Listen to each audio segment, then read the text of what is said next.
Being a private chef, you get to meet people from all over the world. Gregory contacted me through my website, a couple of emails, a Skype meeting, and I'm cooking for them tonight. We're starting off with fresh lionfish, a tomato vierge, and polenta chips. Main course is beautiful South African crayfish, buttermilk fried chicken, and sweet corn fritters. Ending with a warm white chocolate mousse, frozen raspberries, and shortbread crumble. Before I move on to tonight's mise en place, I'm going to whip myself up an old favorite. Me old trusty griddle pan. Get that nice and warm first thing. You want that smoking hot and that steak hits it. Good old ribeye. One of my favorite things of all time to put on steak is coffee. First up, a little bit of salt, and then just on the board, on with your coffee. It's a nice, rich, dark roast, and then just bang, bang. Paprika straight on, almost building little layers of flavor, little steps of flavor before we get that pure steak. We've got the coffee, the paprika, the salt. You want that nice, dark, rich crust on there. Just grab yourself a tray, in with your oyster sauce. Beautiful sweetness from that. Just dilute that slightly with a bit of soy sauce. Tiny bit of olive oil. Pop your steak straight in there. You could do this overnight, a couple of hours. Doesn't really matter. It's only gonna get better and better and better for this purpose. Nice and quick, nice and easy. We'll blast marinade on that. I'm gonna just take some bread dough that I've got left over. One of these is fine, just like that. You want this to be about as big as the pan you're gonna cook it in. Nice amount of olive oil in here. Don't be shy on the oil in that pan. I was always told never to play with your food. Why not? It's all fun. Steak straight down while those two merrily cook away. Take some parsley, stalks and all, a couple of chives, a little bit of coriander. Just a good season, straight onto your herbs. Helps break them down a bit.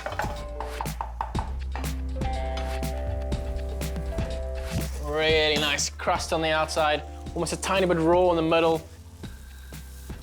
Now with the steak, just flick it off. So as that steak cools down, it's resting at the same time. Take a bit of olive oil.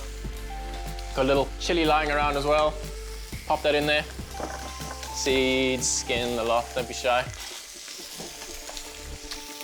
Just flick that out. Rub garlic on those little charred, crispy bits, and then you can just go to town. Keeping this one super zesty, really fresh. Leaves of baby gem.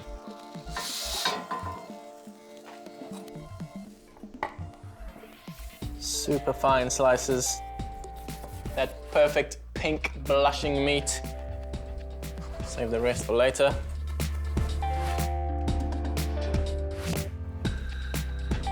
You can do this with chicken, you can even do this with some fish, but it's best done with good old beef.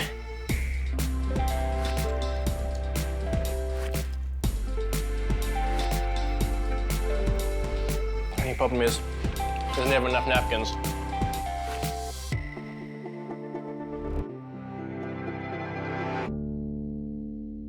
Start off with one part of my dessert, chocolate mousse. You've got to make it with a white chocolate. Not everyone's favorite. People seem to be quite scared of using white chocolate. I don't know why. Always save some for snacks. I just need to melt some cream. That one goes there. This one goes in here. If I speak or move or do anything too quickly, all the recipes, www.neillanthony.com. White chocolate can be quite sickly sweet. So just touch a lime zest. Another nice little addition to your white chocolate is a tiny bit of chili. Give it a little smash. Pop it into your cream that you're heating up. Just sieve your cream into your chocolate there. One of the beauties of private chefing is that you get to meet people from all over the world. It's my first time cooking for Gregory and his family. They're down from America, from the deep south. Just take that off the heat.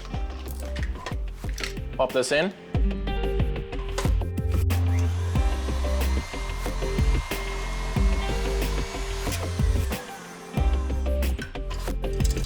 Nice soft whip on that cream. A little vanilla paste in there as well. Ripple that through.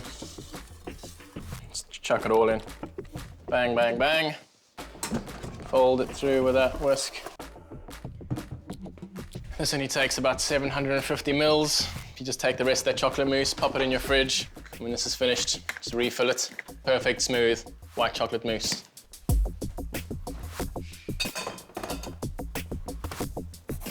Gonna make a very, very special tomato vinaigrette, otherwise known as a sauce vierge. Very, very fresh, light vinaigrette. Vierge, vierge, vierge. Choo, choo, choo. Any herbs you got, really. As long as you have chives, coriander, and basil. Not gonna be too fine on this chop either. I want them to maintain their character quite a bit. Even the chives, not even gonna chop them up too fine. In with the parsley. Of course, tomato's best mate. Nice bit of basil. Yeah, just run your knife through that basil. Tomatoes in, just blanched, petaled, chopped. Nice big chili, not too hot. Pop them straight in. Got a little bit of chervil I want to get in here as well. Just gonna pick that. If you can't find tarragon, chervil's a great substitute for anything. Little sort of anise licorice flavor. A nice little cume of a raw shallot. I want to get a nice vinaigrette into there. Just some good extra virgin olive oil. Nice bit of salt in there. A bit of acidity, just to help it along. Some mustard, nice amount. Give it a little shake up. Get that on the outsides of the bowl as well. Last little flavor of the south of France we're gonna add into this dressing. Just some black olives.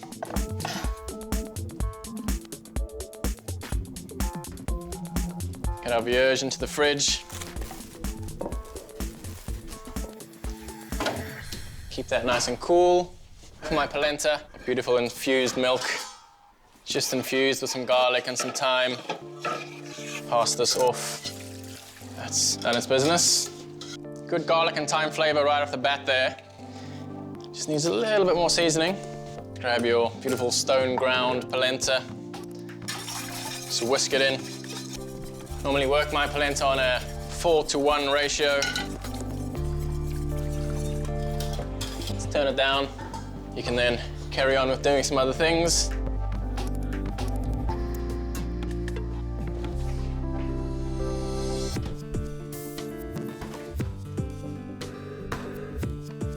Got some beautiful skinless, boneless chicken thighs. Really quick sort of marinade slash seasoning slash dressing on them. Buttermilk. Some smoked paprika. Favorite hot sauce. Nice amount of this. Massage it in. Get your chicken back into that tray. Later on, we're gonna get rid of that buttermilk, pop it in some seasoned flour, through our deep fryer. Perfect, crispy, southern fried chicken.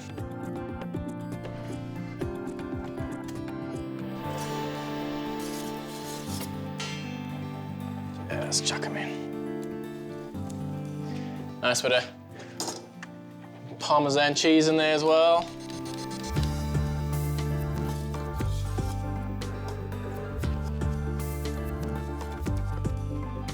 smooth it out. You can chop these into little squares as well. Nice as a little canapé, a little amuse-bouche. Flick your cling film over, tuck her in. Take another tray, put it on top, just to level it off perfectly. Cling film them together in the fridge.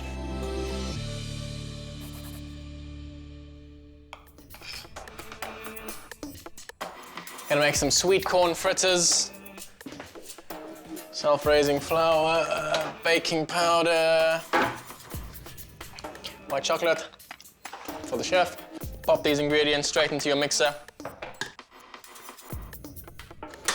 1, 2, a little bit of baking powder in there as well. Self-raising flour already has a raising agent in there. Just like to add some baking powder in to help it along. I'm pretty sure that back home in Alabama, they will appreciate a bit of spice. Straight into your mixture. It'll need a little bit of milk to help it along as well. And you start that bad boy up.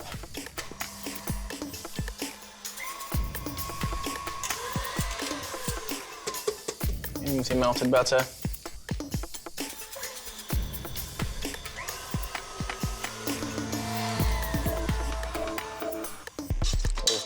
Last little check on that mixture. That's what you're looking for. Just falling off the whisk. Defrosted frozen sweet corn, straight in. Get some flavored oil in here actually. I think I've got some truffle oil, might be quite nice in there. Just gonna pop mine into a container. Back in your fridge. That's my mise en place done. Got to get myself to the harbour for today's catch and then off to see Gregory at his villa. Hout Bay is a fishing community about 25 minutes south of Cape Town, and at its heart is the harbour. What's coming off this boat, my man? But this is pencock. It's owned by Marcia. Yeah. They mainly fish for hake, but I'm sure there'll be a bit of kingklip. Nice, some angel nice. fish. I've been buying my fish from Gary since day one. I normally get it from his fish shop, but today he's taking me to the harbour to get it straight off the boat. Got some French kingklip, bro. Yeah, cooking for got some Americans to cook for tonight, so it might be quite nice to expose them to some kingklip. You can't beat fresh fish straight off the boat. It's a joy to cook and eat. Raymond, pass me that kingklip on the top over there. Nice. That's early hours of the morning's catch, bud. Got it. Still nice and firm as well, eh? Yeah, this will work lovely, bro. This will give you a nice fish. Good fry. Good quality fish. Keep nice and cold. You won't get fresher than that, definitely not. Definitely not, sir. My man. All right, bud. Thanks, brother. Appreciate it. Cheers. Catch up later. Nice to see you, eh? Yeah, you too, bro. Cheers, boys. Okay. There you go, my boy.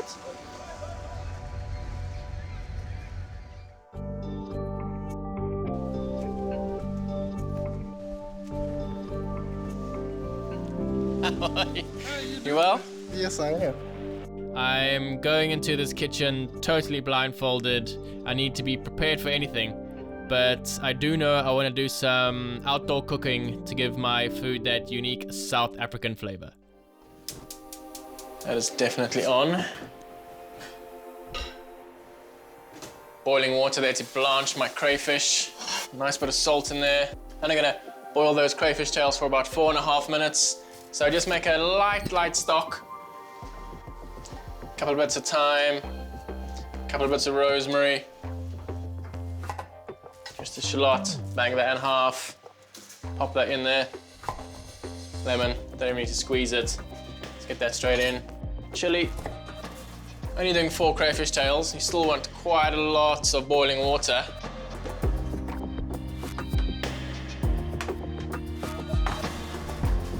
Got our polenta here, nicely set. Polenta's gonna mimic the chips in my starter. I'm gonna do a little play on fish and chips. It's fine like that. Let's pop it in the fridge, firm it up a tiny bit more.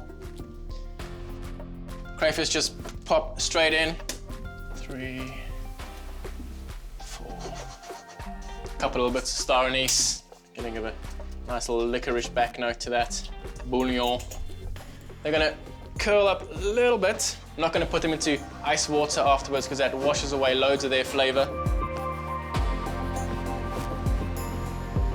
My main inspiration for this menu was to make Gregory and his friends feel at home. I needed to showcase South African ingredients, but in a way that was recognizable to the American palate. So that's why I used the buttermilk fried chicken and the cornbread style fritter, but kept the ingredients totally SA. Those can just chill there for a bit. Go and get these pans warm, do some open fire cooking.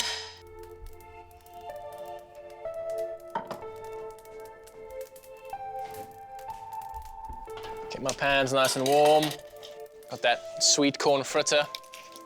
Just pop that in. A little bit of butter in each pan. Hey. Zach, you well? Yes, I'm good. Good, good. Good. Doing a bit of open fire cooking over here? I see. Yeah? Like I need to take that idea, take it back home. Take it back home? And use it. I never thought of that before. Just cooking pan straight on? Yeah, it's the way forward. Well, I guess I'll go try to be a good host. Leave me to it. Yes.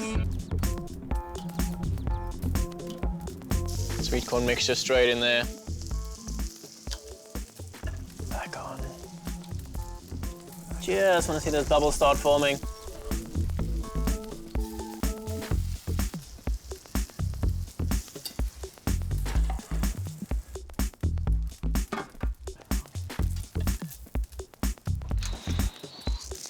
Just gonna pop these in the kitchen, get my fish out.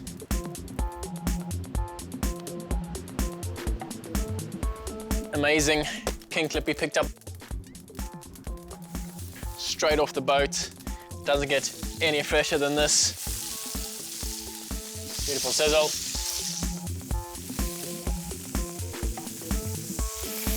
Beautiful. Perfect sear on that fish. Generous amounts of butter in your pan. I was actually able to make a very special addition to their dessert tonight. Got some of my mom's little shortbread fingers. What many people don't know is that before I had a massive passion for cooking, I wanted to be a professional golfer. Growing up, I couldn't afford this set of golf clubs I really, really wanted. My brother said, I'll pay for half if you pay for the other half. The thing is, I had no way to earn money. But I knew how to do one thing, and that was bake shortbread.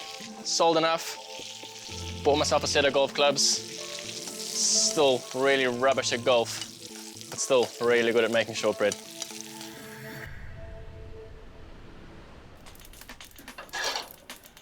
Last component of my starter. Let's get that polenta nice and crispy. Take some hot oil and pour it over the top. Nice color on that. And I'm ready to serve. That vierge is now nice and relaxed, soaked up that extra olive oil.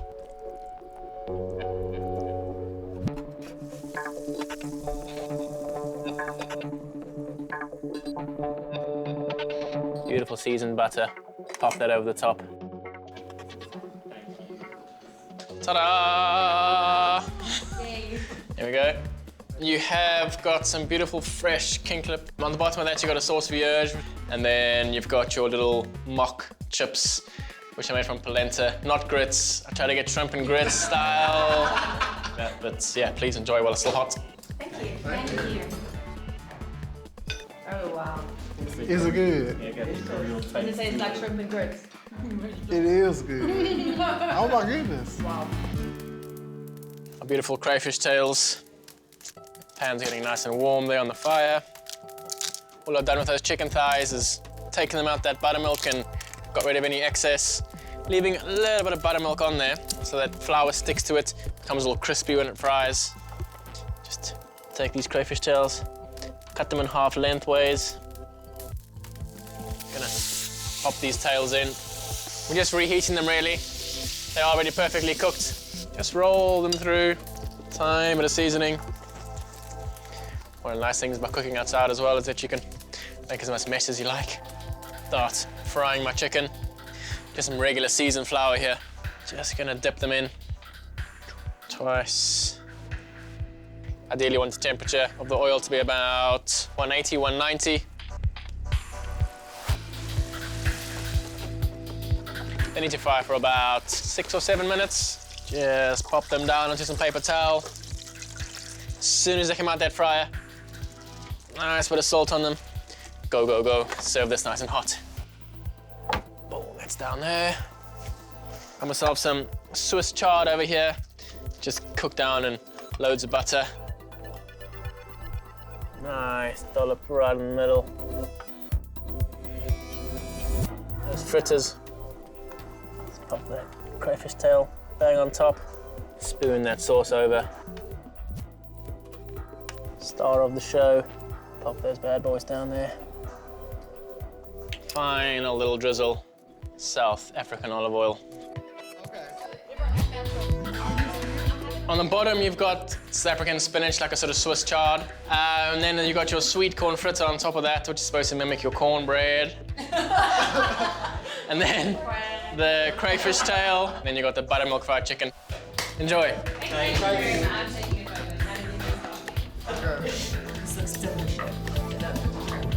Oh my goodness. Oh my goodness. What a flavor. There's so Beautiful. Sweet ending to an amazing meal. That shortbread, just crumbled it up. You can chop it up or put it through a food processor. And just take yourself some beautiful raspberries. Always pop mine in the freezer for a couple of hours. Want that cold, hot contrast between the raspberry and that warm mousse that I'm gonna pop on top.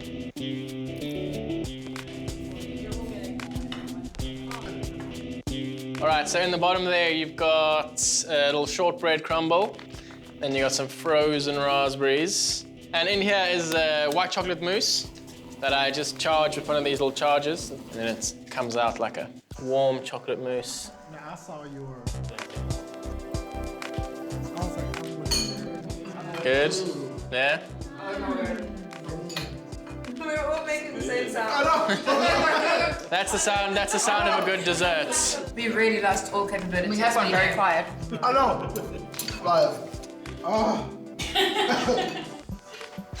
Wow, what an amazing success. It's great to see how food brings people together.